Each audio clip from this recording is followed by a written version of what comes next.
આજે આપણે ધોરણ 12 માં વિધેયનો છેલ્લો ટોપિક દ્વિક્રિયાઓ શીખશું, જેને ઇંગ્લિશમાં બાઇનરી ઓપરેશન કહેવાય છે. તો આ દ્વિક્રિયાઓ શું છે? દ્વિક્રિયા એક વિશિષ્ટ વિધેય જ છે. કેવું વિધેય? તો એ હવે આપણે સમજવા જઈ રહ્યા છીએ.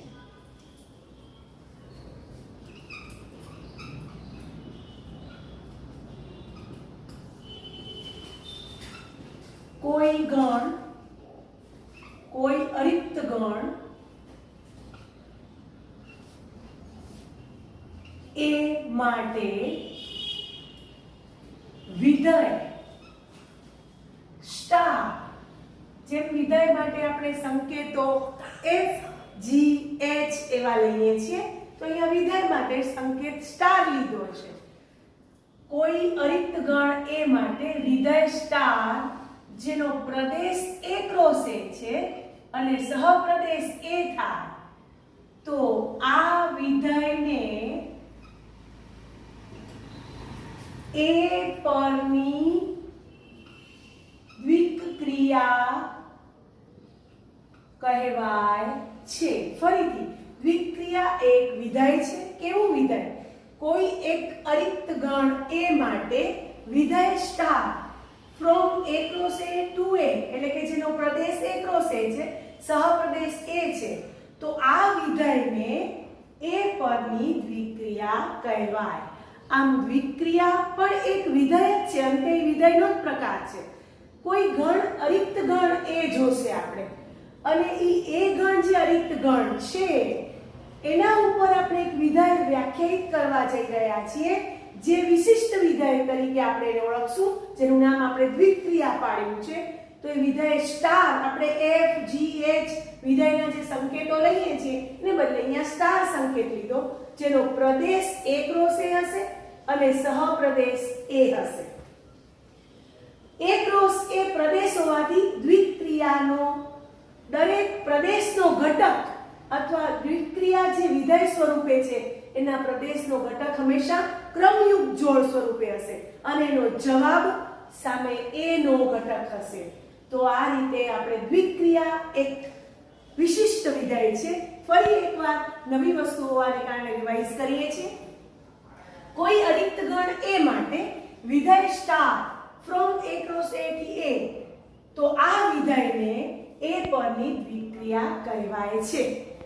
હવે આપણે દ્વિક્રિયાની વ્યાખ્યા તો સમજ્યા, પણ દ્વિક્રિયા છે નથી, આ ધારો કે કોઈ એક ક્રિયા આપી છે, કોઈ એક ગણ આપ્યો છે, તો એ ગણ ઉપર એક દ્વિક્રિયા વ્યાખ્યાયિત છે કે નહીં, તો એ આપણે ચકાસવા જઈ રહ્યા છીએ.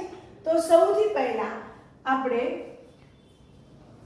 દ્વિક્રિયાનો સંકેત સ્ટાર લીધો છે, તો આપણે એને કઈ રીતે લખશું? બધા ધ્યાનથી જોશે. ફરી એકવાર, કોઈ અરિક્ત ગણ a માટે વિધેય સ્ટાર a ક્રોસ a થી a, તો આ વિધેયને a પરની દ્વિક્રિયા કહેવાય છે.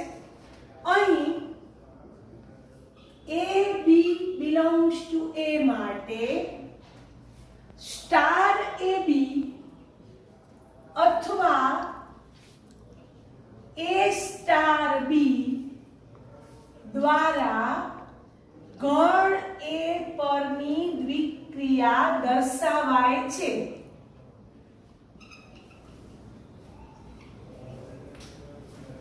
અહીં ab belongs to a માટે જે આપણે અરિક્ત ગણ a લીધો છે એમાં બે ઘટકો a અને b કોઈ પણ આપણે લેશું, માટે સ્ટાર ab તમે લખી શકો અથવા a સ્ટાર b પણ લખી શકો. એ આપેલા ગણ પરની દ્વિક્રિયા આ રીતે આપણે દર્શાવી શકશું. હવે તમને ખાસ બધાને બતાવી દઉં કે દ્વિક્રિયા આપણે ભણ્યા, એટલે એક વિશિષ્ટ વિધેય ભણ્યા, એમાં જે ગણ લીધો ને એ હંમેશા અરિક્ત હોવો જોઈએ. પેલી એના માટેની અગત્યની નોંધ છે. કોઈ પણ એક દ્વિક્રિયા વ્યાખ્યાયિત કરો, જે ગણ ઉપર વ્યાખ્યાયિત કરો, એ ગણ હંમેશા કેવો હોવો જોઈએ? અરિક્ત હોવો જોઈએ. પછી એની બીજી નોંધ છે કે દ્વિક્રિયા પોતે એક વિધેય જ છે, એક વિધેય છે અને વિધેય કેવું છે તમને ખબર છે સ્ટાર જેનો પ્રદેશ એકરો છે અને સહપ્રદેશ એ છે. ખાસ યાદ રાખજો, આ એ પરની દ્વિક્રિયા હોય, એ પરની દ્વિક્રિયા આપેલી હોય તો એને આ રીતે આપણે દર્શાવીશું. એ દ્વિક્રિયા પોતે પણ એક વિધેય જ છે. પછી ત્રીજી નોંધ આપણે યાદ રાખવાની છે કે તમને દ્વિક્રિયાનો જ્યારે આપણે એક્ઝામ્પલ કરશું, દ્વિક્રિયાના એક્ઝામ્પલમાં A સ્ટાર B નું સૂત્ર આપેલું હશે. જેમ કે આપણે વિધેય જ્યારે ભણતા હતા, ધારો કે વિધેય f r થી r fx બરાબર 2x² + x + 1, તો વિધેયનો પ્રદેશ આપેલો હતો, સહપ્રદેશ આપેલો હતો અને એના સૂત્ર પણ આપેલું હતું. પછી આપણે કંઈ પણ વિધેય માટે આગળ વધતા હતા. તો એમ દ્વિક્રિયાના જે આપણે એક્ઝામ્પલ કરશું ત્યારે a સ્ટાર b નું સૂત્ર આપેલું હશે તો જ આપણે દ્વિક્રિયાના એક્ઝામ્પલ આગળ ગણી શકશું. અને છેલ્લે ખાસ ચોથો ટોપિક બહુ અગત્યનો છે, અથવા ચોથી નોંધ અગત્યની છે કે જો હું આપેલા ગણ a માંથી a અને b લઉં તો ઈ a અને b ઉપર હું દ્વિક્રિયા સ્ટાર લગાડું, એટલે કે a સ્ટાર b લઉં, એનો જે જવાબ આવે ઈ પણ a માં જ હોવો જોઈએ. ખાસ યાદ રાખજો, આ લાસ્ટ જે છેલ્લી નોંધ છે ઈ બહુ અગત્યની છે. જો a અને b હું a માંથી લઈશ અને એના ઉપર દ્વિક્રિયા સ્ટાર લગાડીશ, એટલે કે a સ્ટાર b જે મળશે મને, જે a સ્ટાર b મળશે એ પણ જો a માં જ આવશે, a સ્ટાર b નું જે પણ મૂલ્ય મળશે ઈ a માં આવશે તો એ દ્વિક્રિયા થશે, નકર એ દ્વિક્રિયા નથી. હવે આપણે કઈ દ્વિક્રિયાઓ છે, કઈ દ્વિક્રિયાઓ નથી એ ગણ ઉપર જોવા જઈ રહ્યા છીએ. એટલે કે દ્વિક્રિયાઓ ના ઉદાહરણો આપણે હવે કરવા જઈ રહ્યા છીએ. હવે બધા ધ્યાનથી જોશે.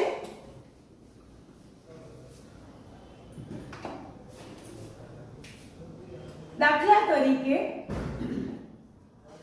પ્લસ એક ક્રિયા છે, તમને ખબર છે, સરવાળાની ક્રિયા. પ્લસ એ n પરની દ્વિક્રિયા છે, આવો પ્રશ્ન પૂછે છે એ લોકો. પ્લસ છે ઈ n પરની દ્વિક્રિયા છે તો એનો આન્સર મારે કેમ આપવાનો? તો મારે કોઈ પણ બે પ્રાકૃતિક સંખ્યા લેવાની. હું a અને b belongs to n કોઈ પણ પ્રાકૃતિક સંખ્યા લઈશ, એમના વચ્ચે આ દ્વિક્રિયા લગાડીશ, એટલે કે a + b. તો તમને બધાને ખબર છે કે જ્યારે a અને b n માંથી આવે તો a + b પણ n માં જ હોય. તો તમે કહી શકશો કે પ્લસ એ n પરની દ્વિક્રિયા છે. ધારો કે એક્ઝામ્પલ નંબર 2, ધારો કે માઈનસ એ n પરની દ્વિક્રિયા છે, આવો પ્રશ્ન છે. તો તમે શું કરશો? અહીંયા મેં a અને b લીધા, એમ હું a અને b ની જગ્યાએ કોઈ પ્રાકૃતિક સંખ્યા પણ લઈ શકું. ધારો કે હું a બરાબર 1 લઉં, b બરાબર 2 લઉં, બંને પ્રાકૃતિક સંખ્યા છે, બંને belongs to n છે. હવે હું a minus b શોધું તો a minus b મારી પાસે 1 - 2 બરાબર -1 આવ્યા, જે does not belongs to n છે. મેં તમને કહ્યું હતું કે દ્વિક્રિયા હોવા માટે a સ્ટાર b નું જે મૂલ્ય આવે એ હંમેશા આપેલા ગણમાં આવેલું હોવું જોઈએ. અહીંયા સ્ટાર તરીકે પહેલા દાખલામાં પ્લસ દ્વિક્રિયા છે, બીજા દાખલામાં સ્ટાર તરીકે માઈનસ દ્વિક્રિયા છે. અહીંયા તમે જુઓ છો તો a + b belongs to n મળે છે. કોઈ પણ બે પ્રાકૃતિક સંખ્યા લો તો એનો સરવાળો પ્રાકૃતિક સંખ્યા જ થવાની છે. પણ બીજા દાખલામાં જ્યારે દ્વિક્રિયા તરીકે હું માઈનસ લઉં છું અને કોઈ પણ બે વાસ્તવિક સંખ્યા હું લઉં, એમાં ખાસ તો a b લઉં, a b લઉં, a = b લઉં તો શું થશે બતાવીશ. a b છે, અહીંયા a બરાબર 1, b બરાબર 2, તો a - b બરાબર 1 - 2 બરાબર -1 આવ્યા, જે n માં આવેલી નથી. ધેરફોર આપણે કહી શકીએ કે માઈનસ એ n પરની દ્વિક્રિયા નથી. તો તમને ખ્યાલ આવી ગયો કે દ્વિક્રિયા છે કે નહીં ઈ કેમ ચકાસાય. હજી એક છેલ્લું ઉદાહરણ આપી દઉં છું, અહીંયા ધ્યાન આપજો. ધારો કે આપણે ગુણાકાર ક્રિયા લઈએ છીએ, ગુણાકાર ક્રિયા. તો ગુણાકાર એ r પરની દ્વિક્રિયા છે, આવો પ્રશ્ન છે. તો ગુણાકાર r પરની દ્વિક્રિયા છે એ ચકાસવા માટે આપણે કોઈ પણ બે વાસ્તવિક સંખ્યા લેશું, કોઈ પણ બે વાસ્તવિક સંખ્યા લેશું. તો કોઈ પણ બે વાસ્તવિક સંખ્યાનો ગુણાકાર જો વાસ્તવિક જ મળે તો એ દ્વિક્રિયા છે, ન મળે તો નહીં. તમે કોઈ પણ લઈ શકો. તમે a બરાબર 1 લ્યો, b બરાબર 0 લ્યો. હવે બેનો ગુણાકાર કરો, a ગુણ્યા b એટલે કે ab બરાબર 1 ગુણ્યા 0 એટલે શું આવ્યો? 0 belongs to r મળે છે. ધેરફોર તમે કહી શકો કે ગુણાકાર એ r પરની દ્વિક્રિયા છે.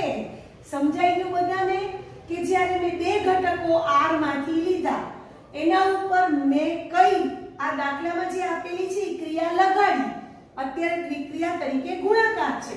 હવે a ગુણ્યા b એટલે કે ab થાય, એટલે 1 ગુણ્યા 0 એટલે 0 જવાબ આવ્યો. એટલે a ગુણ્યા b નો જવાબ શું આવ્યો? 0. ઈ પણ વાસ્તવિક સંખ્યા જ મળે છે, જેનો જવાબ પણ r માં જ મળે છે. તો આપણે કહી શકીએ કે ગુણાકાર એ r પરની દ્વિક્રિયા છે. હવે ધારો કે આપણે આગળ વધીએ છીએ. તો આ દ્વિક્રિયાઓ છે નથી ઈ ચકાસવા માટે મેં તમને 3 ઉદાહરણો આપ્યા. હવે આપણે જોશું દ્વિક્રિયાઓમાં એના દ્વિક્રિયાઓના ગુણધર્મો કહી શકાય, દ્વિક્રિયા માટેના નિયમો પણ કહી શકાય.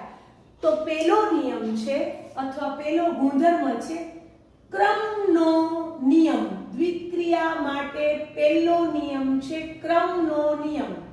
હવે ક્રમનો નિયમ એટલે શું? તો આપણે બતાવશું ધ્યાનથી કે ગણ a પરની દ્વિક્રિયા સ્ટાર માટે a સ્ટાર b બરાબર b સ્ટાર a થાય તો સ્ટાર એ સમક્રમી છે તેમ કહેવાય. સમક્રમી છે તેમ કહેવાય. ફરીથી ગણ a પરની દ્વિક્રિયા સ્ટાર માટે a સ્ટાર b બરાબર b સ્ટાર a થાય તો સ્ટાર એ સમક્રમી છે એમ કહેવાય. બીજો નિયમ છે જૂથનો નિયમ અથવા સંગઠિતતા પણ આપણે એને કહી શકશું. ગણ a પર ની દ્વિક્રિયા, ગણ a પરની દ્વિક્રિયા સ્ટાર માટે a star b star c is equal to a star b star c થાય તો a star b star c બરાબર a star b star c થાય તો સ્ટાર એ જૂથના નિયમનું પાલન કરે છે તેમ કહેવાય. બધા ખાસ યાદ રાખશે. આ બીજો નિયમ અથવા બીજો ગુણધર્મ આપણે કહી શકીએ દ્વિક્રિયા માટેનો. હવે ત્રીજો છે તટસ્થ ઘટકનું અસ્તિત્વ અથવા એકમ ઘટકનું અસ્તિત્વ. જો ગણ a પર દ્વિક્રિયા સ્ટાર માટે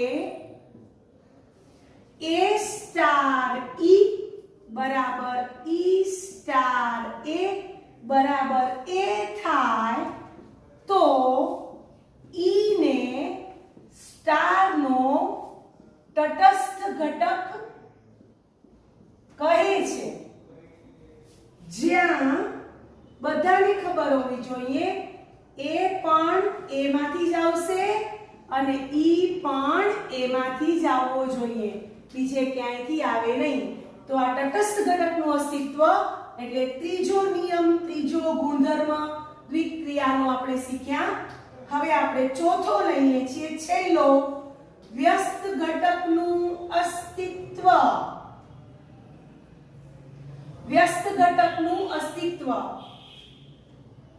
સ્ટાર માટે ગણ એ નો ઘટક ઈ એ એકમ ઘટક હોય. ઈ પહેલેથી આવી ગયો હોવો જોઈએ. સ્ટાર માટે ગણ એ નો ઘટક ઈ એકમ ઘટક હોય તથા જો a સ્ટાર b બરાબર b સ્ટાર a બરાબર e થાય તો b ને a નો વ્યસ્ત ઘટક કહે છે. જ્યાં b બરાબર a ઇન્વર્સ એમ બતાવી શકાય અને b પણ a માં જ હોવો જોઈએ, a પણ a માં જ હોવો જોઈએ અને e પણ a માં જ હોવો જોઈએ. એના સિવાય ક્યાંયથી a b અથવા e આવશે નહીં. તો આમ આપણે દ્વિક્રિયા માટેના 4 નિયમો શીખ્યા અને દાખલામાં આપણે એની રીત હવે શીખશું. તો સૌથી પહેલા રિપીટ કરી લઈએ છીએ. ક્રમનો નિયમ, ગણ a પરની દ્વિક્રિયા સ્ટાર માટે a સ્ટાર b બરાબર b સ્ટાર a થાય તો સ્ટાર એ સમક્રમી છે તેમ કહેવાય. જૂથનો નિયમ, ગણ a પરની દ્વિક્રિયા સ્ટાર માટે a star b star c બરાબર a star b star c થાય તો સ્ટાર એ જૂથના નિયમનું પાલન કરે છે તેમ કહેવાય. તટસ્થ ઘટકનું અસ્તિત્વ, જો ગણ a પરની દ્વિક્રિયા સ્ટાર માટે a સ્ટાર e બરાબર e સ્ટાર a બરાબર a થાય તો e ને સ્ટાર નો તટસ્થ ઘટક કહે છે. ખાસ ત્યાં ધ્યાન રાખો, a પણ સ્મોલ a પણ કેપિટલ a માંથી આવશે અને e બિલોંગ્સ ટુ પણ કેપિટલ a. અને છેલ્લે વ્યસ્ત ઘટકનું અસ્તિત્વ, સ્ટાર માટે ગણ a નો ઘટક e એકમ ઘટક હોય અથવા પહેલેથી એકમ ઘટકનું અસ્તિત્વ હોવું જોઈએ તથા જો a સ્ટાર b બરાબર b સ્ટાર a બરાબર e થાય તો b ને a નો વ્યસ્ત ઘટક કહે છે, જેને સંકેતમાં b બરાબર a ઇન્વર્સ દર્શાવાય છે. b પણ a માં હશે, a પણ કેપિટલ a માં હશે, e પણ કેપિટલ a માં હશે. હવે આપણે એક્ઝામ્પલ કરવા જઈ રહ્યા છીએ. કઈ રીતે સમક્રમી, જૂથના નિયમનું પાલન, તટસ્થ ઘટકનું અસ્તિત્વ, વ્યસ્ત ઘટકનું અસ્તિત્વ એ બધું કઈ રીતે આપણે દાખલામાં કરશું. હવે અહીંયા ધ્યાન બધાનું. એક્ઝામ્પલ ધારો કે સમક્રમિતા માટે હું ચકાસું છું. પ્લસ દ્વિક્રિયા પ્લસ એ n પર સમક્રમી છે કારણ કે તમને બધાને ખબર છે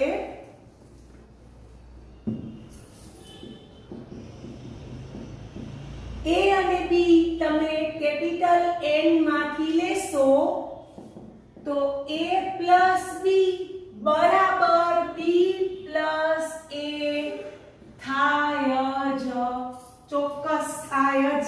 બધાને ખબર છે કે પ્રાકૃતિક સંખ્યા કોઈ પણ બે લો એમનો સરવાળો a plus b કરો કે b plus a કરો બંને સમાન થાય.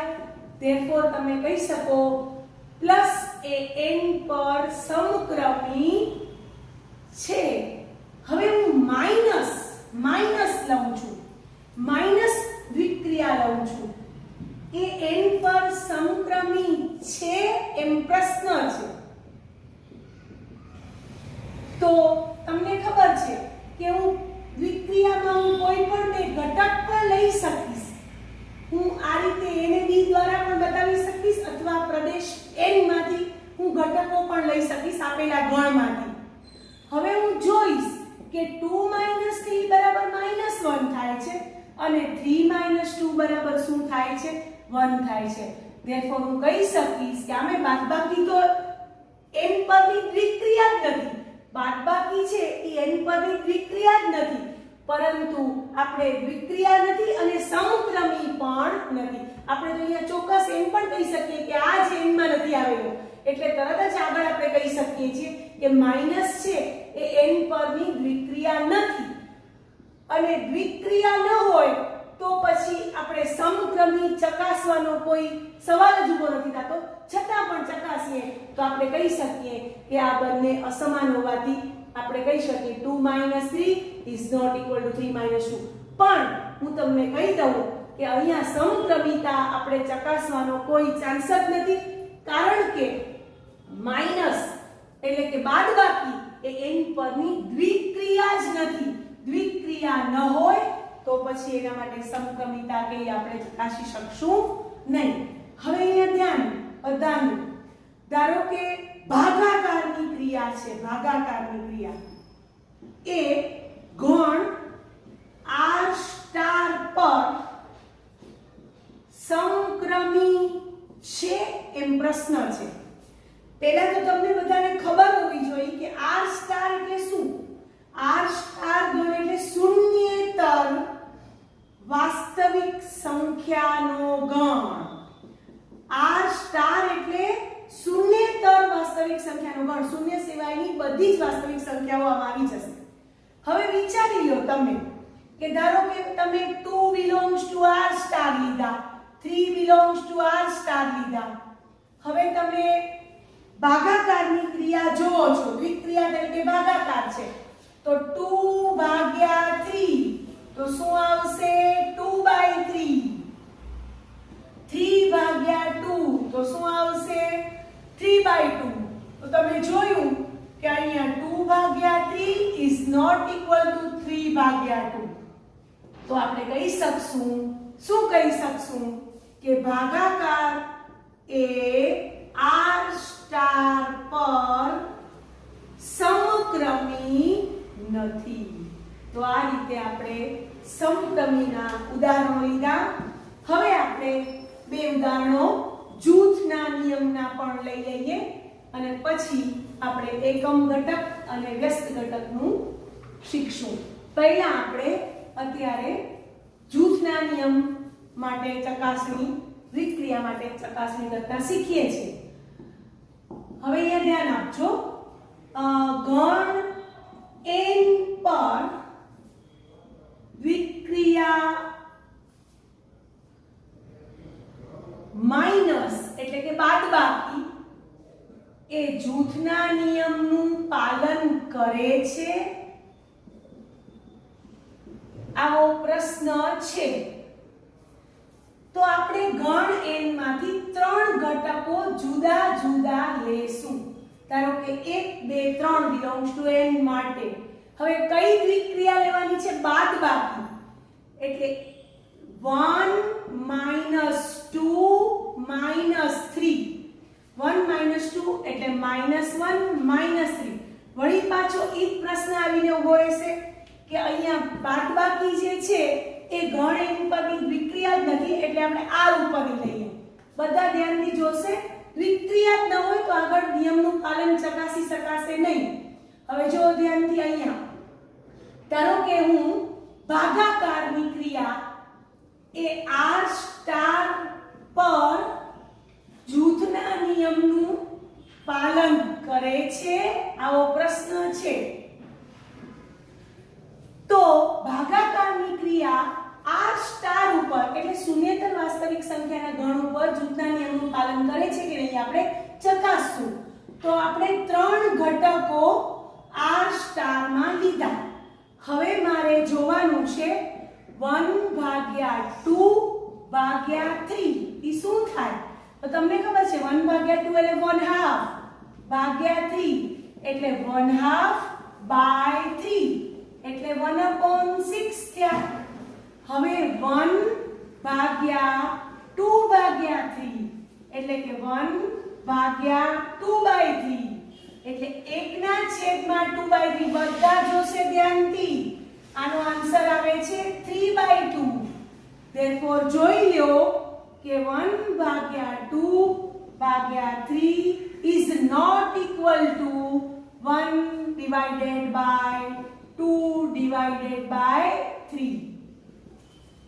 therefore આપણે કહી શક્યા કે ભાગાકારની ક્રિયા એ R સ્ટાર પર જૂથના નિયમનું પાલન કરતી નથી. તો આ રીતે આપણે આજે વિક્રિયા વિશેના 4 નિયમો અથવા ગુણધર્મો શીખ્યા અને ક્રમ વિક્રિયા છે કે નહીં એ ચકાસતા પણ શીખ્યા અને ક્રમના નિયમનું પાલન થાય છે, જૂથના નિયમનું પાલન થાય છે, એ બધું પણ આપણે શીખ્યા. હવે આવતીકાલે આપણે આગળ ભણશું. હવે તમને જો મારો આ વિડિયો તમે જોયો હોય તો તમે એને લાઈક કરજો અને શેર કરજો.